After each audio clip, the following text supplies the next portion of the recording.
Okay, so my name is Łukasz Korzeniowski. I work at Nordea Bank, and together with Professor Goczyła from Gdańsk University of Technology, we made this work on usage of log analysis for discovering interactions between applications in enterprise systems. So first, I will try to put our research in a broader context. Explain what the ultimate goal is that we want to achieve. Then I will explain why we looked into log analysis as a tool for achieving that. We'll go through the method proposed by us and then how it performed on the use case at Nordea Bank. So the problem that we are trying to address really is the problem of maintenance of knowledge about enterprise systems in large corporations. And when we say large corporations, I mean corporations that are running hundreds of thousands of applications, usually for a significant period of time, like 50 years or 30 years. And banks obviously fall into this category, but in other domains, probably there are also similar problems. So such corporations very often run dedicated enterprise architecture teams, which responsibility is to maintain the knowledge about the whole system and to plan its evolution, to sketch to-be architectures and transition plans. And in order to be able to do that effectively, they require a knowledge about all those different applications. Traditionally, this knowledge is gathered by documentation in the form of text documents, maybe images, some diagrams. It's very often distributed across different places of organization. Sometimes it's also centralized in central architecture repositories. But in any case, it's quite hard to navigate through. Additionally, there's a problem of accuracy of that information. The main reason for it being inaccurate is reluctance of application teams to update that information in a timely manner. But we could imagine a situation where this information is collected automatically from running applications. And if that was possible, then the cost of maintenance of that knowledge would be much lower, of course. And also the accuracy of information would be much higher. So if we think about different types of information that would be useful for that purpose, we could have a layered approach. So at the very basic layer, we would like to understand what applications we have under our enterprise system and how do they interact with one another. We would also be interested in different data assets that are processed by each application. On a slightly higher level, we would be interested in the processes that run across different applications. So some scenarios of interactions between applications. We could also try to find out information on how different data assets from different applications map together. Maybe even come up with cross-enterprise unified data models. And on top of all of that, we would be, of course, interested in putting all that information in a business meaningful context by putting some semantics onto it. Essentially, what we want to achieve is to be able to recreate some key fragments of UML diagrams from running applications. And this is the overall vision, but our focus in our paper is only on the lower left box here, which is identification of interactions between applications. And this problem can be defined in the following way. So let's assume we represent a system as an undirected graph where nodes represent applications and edges represent interactions. And by interactions, we mean any data exchange that happens between applications. So if there's a data exchange, then we say there's a kind of interaction. So the goal of our approach would be using information from applications at runtime to come up with an approximate graph that represents the approximation of our enterprise system. Now, why have we chosen log analysis as a tool for achieving that? So first of all, when we say log here, what I mean is a system log. A system log is the log that is outputted directly by an application without any dedicated processing of it. So we just take logs as they are. But why logs? So logging is a very widespread practice that is present in software development from the very beginning. And that has some advantages because we could expect that logs are outputted by both legacy applications and modern applications. Another compelling property of logs is that they represent the application. So basically, if we can analyze logs instead of perform our analysis based on actual applications, then we don't need to modify them. And in a large scale, when we are talking about hundreds or thousands of applications, not needing to modify them is a huge advantage. Additionally, if we look at any log, then we could immediately see that it's a rich information source. So that they usually contain some technical and business information. It's a mixture of both. They contain time dimension, which is useful for multiple analysis, and they are semi-structured in the sense that we could look at them as unstructured text, but we could also look at them from the point of view of the source code that output those logs. And then you can say that source code defines the structure. So all of that is quite tempting to use logs, but is that information contained in logs of any use for us? We could approach it by thinking from the other side. So what is the primary purpose of logging? And traditionally is failure diagnosis. And in order to be effective in failure diagnosis, logs need to have certain properties. Like, for example, they need to be precise. If I see a log statement, I would like to precisely know where to go in the code to see the fragment that produced that output.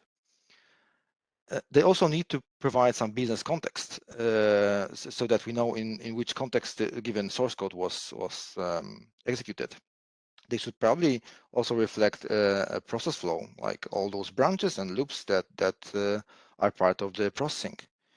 And again, they need to be kept up to date as this evolves. All of that means that these are very useful types of properties that logs should have. There's no strict evidence that they have that, but the intuition is that if log is good enough for failure diagnosis, then it should be also good enough as a representation of the system. Now, from the very beginning, we wanted to run our approach tested with a real life use case. The problem in the open source world is that it's very hard to find a big enough system that is not too simple and also well settled in concrete business domain. On the other hand, in the industry, that's quite easy task to do. So we started searching for a suitable set of applications inside Nordea Bank. And we had one of the criteria for selecting those was to maximize the diversity of those applications. So we searched for applications that were created over different periods of time, different teams, even geographically located in different places. Applications that use different messaging formats, different communication styles, different types of applications even. And all of that was with that goal in mind, that if we run any analysis of logs produced by those applications, we want those analyses to be as less biased as possible.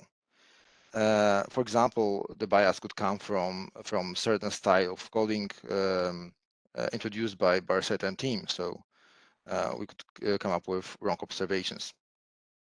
We managed to find a suitable set of applications. Those, by the way, are all running in production. However, the logs were collected from the test environment. So the first thing we did is we ran some statistics on the logs and came with some observations. one of the observations is that rare tokens are the most common in logs. If we look at the histogram to the right, then the colors denote different applications, and the horizontal axis represents frequencies of groups of tokens. So the farther to the right, the more frequent given group of tokens more frequently appears in the logs. On the vertical axis, we have the number of tokens that belong to given group, and this axis is given in logarithmic scale. So what we can observe from this is a huge spike to the left of this chart, and this spike represents its meaning is that in logs we have a lot of actually the majority of tokens that appear in the log only once or twice. Additional observation is about the practices regarding logging inputs of applications. So logging inputs we find as a common practice across those applications. And also sometimes some of the applications also log outputs. That depends a bit on whether they are initiator or not of the communication. We used all of those observations to design our approach. So our method consists of 4 steps, and I will discuss all of them in detail in the subsequent slides. Maybe it's enough here to just mention that the first 2 are typical for any log analysis task, and the other 2 are dedicated for our method. So we start with log preprocessing, and the goal of this phase is to extract some common information. And what we are really seeking for is very minimal set of information, like a timestamp, the source of the log, which is the application that produced it, that comes almost for free, and then the message. So timestamp and the message are the real requirements that we impose on the logs to be able to process them. Any decent log should have these 2, so it's very minimal constraint. Additionally, for the message part, we split it into individual tokens using some simple regular expression. In the second phase, is called template generation, and its goal is actually to distinguish between static and variable part of the log line. This is commonly used in log analysis to group log lines with similar meaning. And in the traditional approach, this is achieved by identifying some patterns that represent those groups of log lines, for example, via regular expressions. There's a number of existing algorithms that fulfill this. We just mentioned here 2 popular ones, log cluster and drain. We picked those 2 because drain performs the best according to literature reviews, and log cluster performs the fastest. The problem with those algorithms is that they do not cope well with log lines with variable content. So if we want to log a list of elements and the content varies from entry to entry, then of course these methods fail. And this was an important factor for us because as we noticed previously, logging of inputs is quite common, and one type of those inputs are XML documents. So if we cannot process them properly, then we will not get any further. What we propose to remediate that is the simplified log template generation, where we do not strive to determine the exact pattern of a log line, but instead we want to split the content of the log line into 2 parts: the static part, which we call the key, and the variable part, which we call identifiers. This algorithm is very simple. We start with one-hot encoding of the tokens.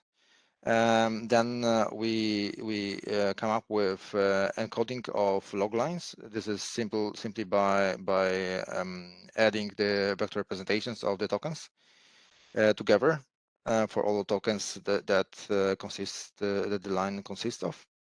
Then we run k-means clustering for those log lines, expecting that similar log lines would fall in a single cluster.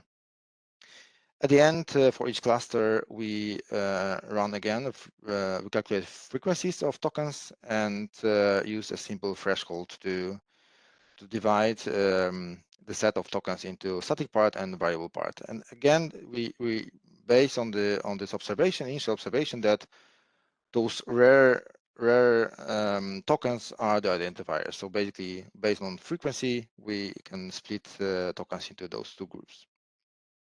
Here we can see a sample log line and how we map it into vectors, one-hot encoded vectors. And here is the output of our template. So the yellow part is the static part, and the pink part is the identifiers, which in this picture seems like the outcome is kind of reasonable. Once we have those clusters, what we do next is we unify all those logs.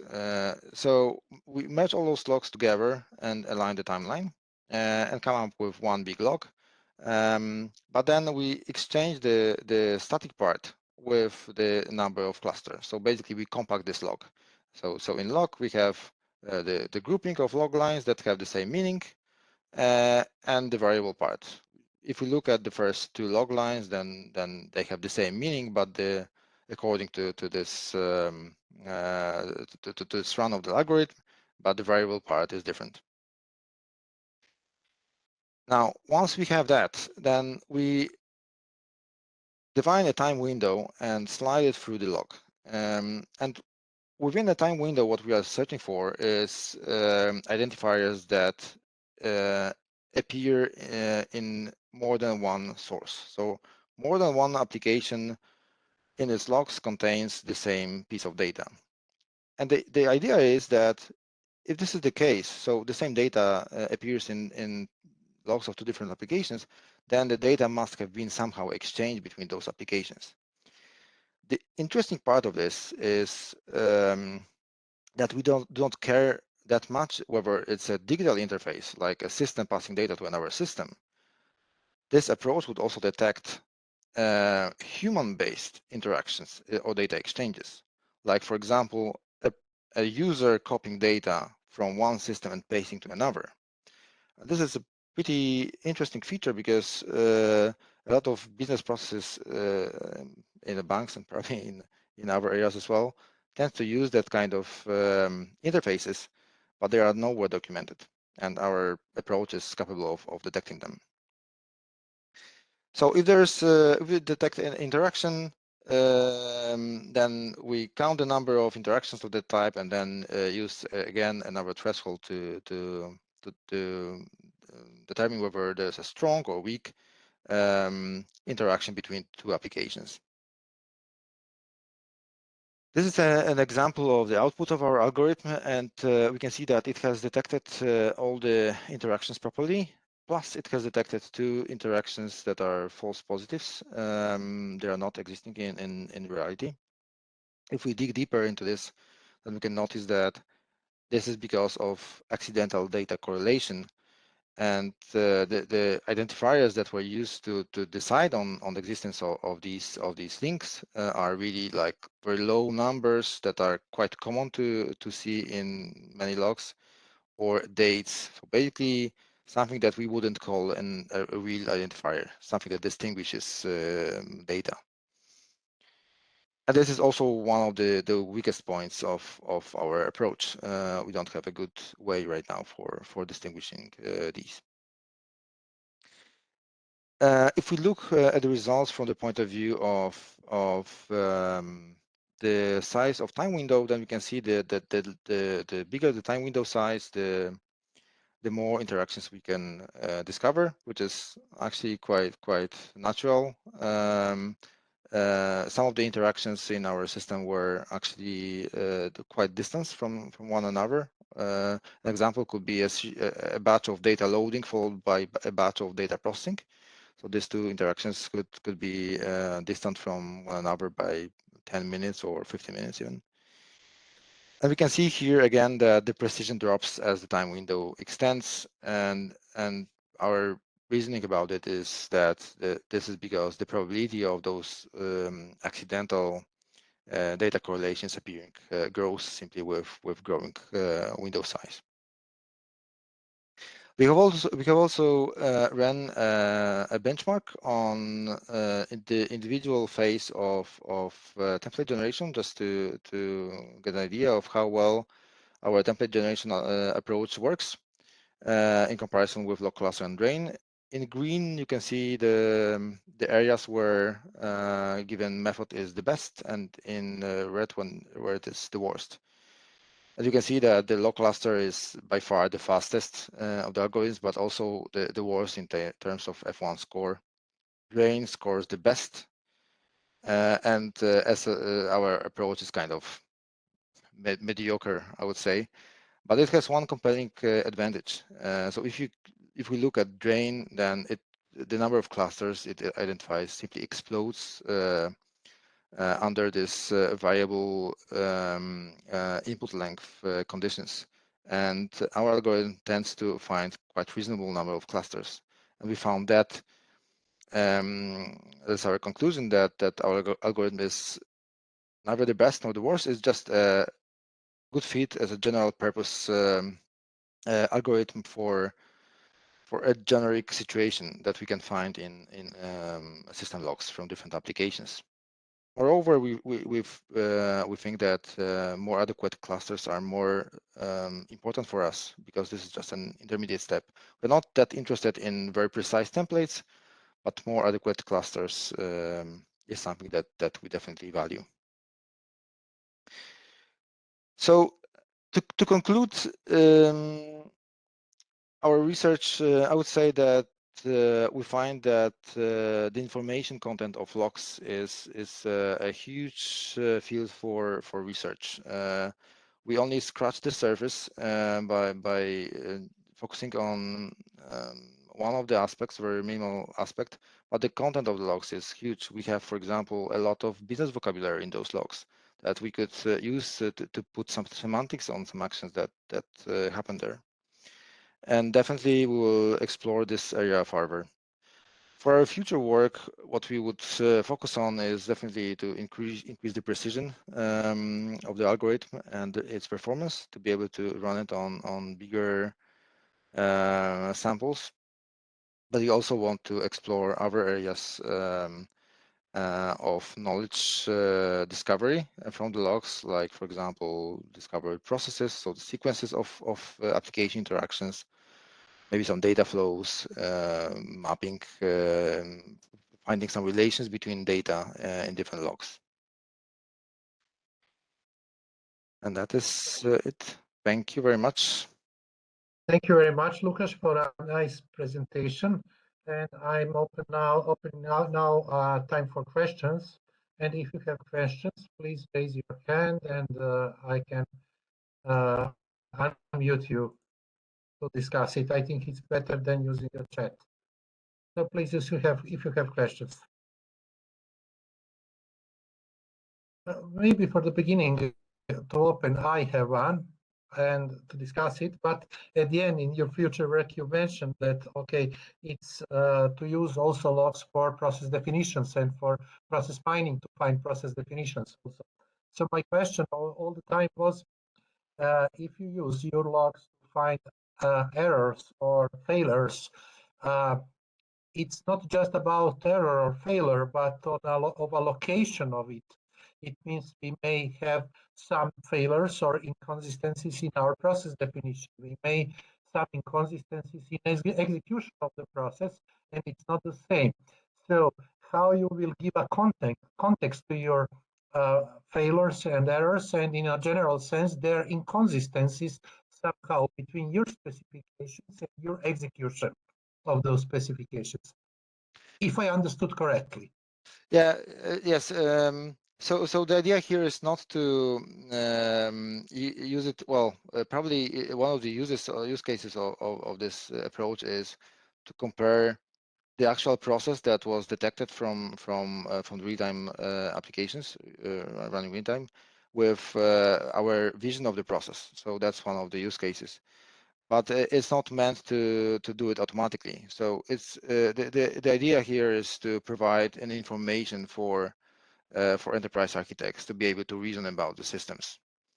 At this stage, we don't consider any, I would say, automated validation of the. So let's say coming to business definitions of your processes is on the next stage of your research. Sorry, once again.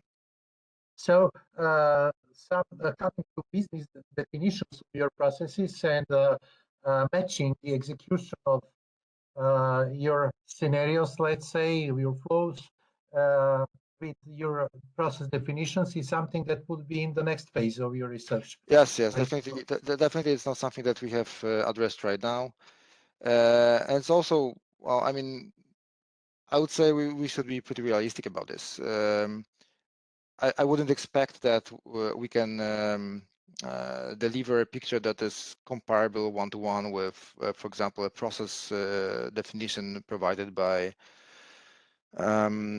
human, right? I think it should be treated as a good overview of what's happening in the application, rather than a definitive oracle saying this is what it is in very formal language.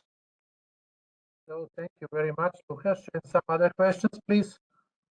Do you have questions?